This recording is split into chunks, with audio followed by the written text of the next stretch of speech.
In April 1970, folk singer Joni Mitchell released a song named Woodstock, inspired by the iconic music festival she didn't attend. In its chorus lies a profound line particularly relevant to our discussion today: "We are stardust." While it might sound like a cliché, from a scientific standpoint, Joni Mitchell was absolutely correct.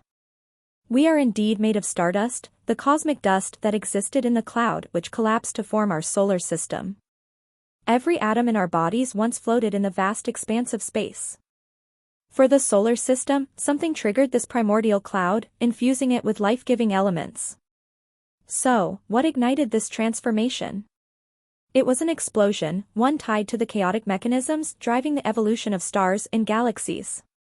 This process, akin to a cosmic pollinator, enriches the galaxy while shaping or destroying worlds.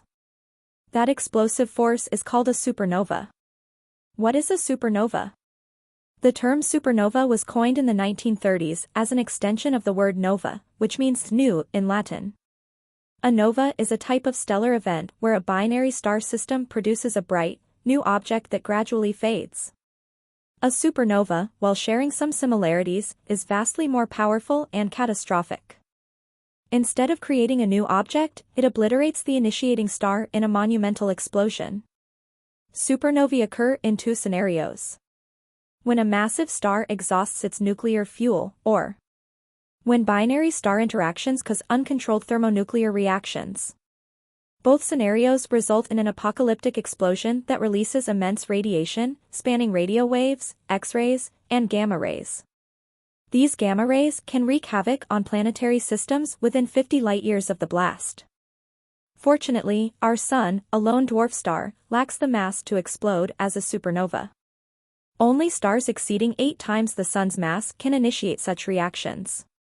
When a massive star collapses under its own gravity, it triggers an explosion billions of times brighter than the Sun. This light can illuminate entire galaxies, shining from millions of light-years away. The dying star ejects a significant portion of its material, equivalent to at least 5 times the Sun's mass, into interstellar space. This shockwave scatters elements for light-years, creating nebulae that enrich the galaxy with heavy elements essential for future star formation. Historic observations of supernovae. Long before their underlying causes were understood, ancient observers documented bright supernovae visible to the naked eye. SN 1006, 1006 CE. This supernova, considered the brightest in recorded history, dazzled observers worldwide.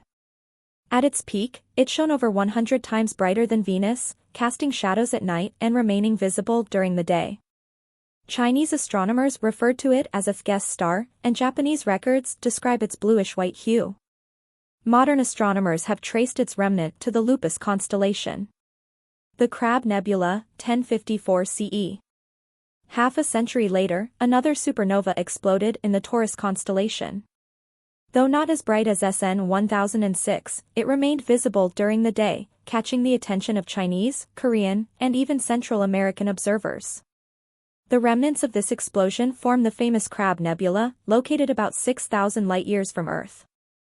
SN 1987A and 1987.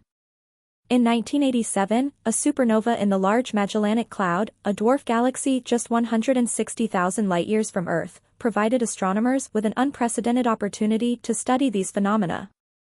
SN 1987A was the first supernova observed closely with modern instruments. The star that exploded was identified as a luminous blue supergiant, deepening our understanding of both the prerequisites and aftermath of stellar explosions.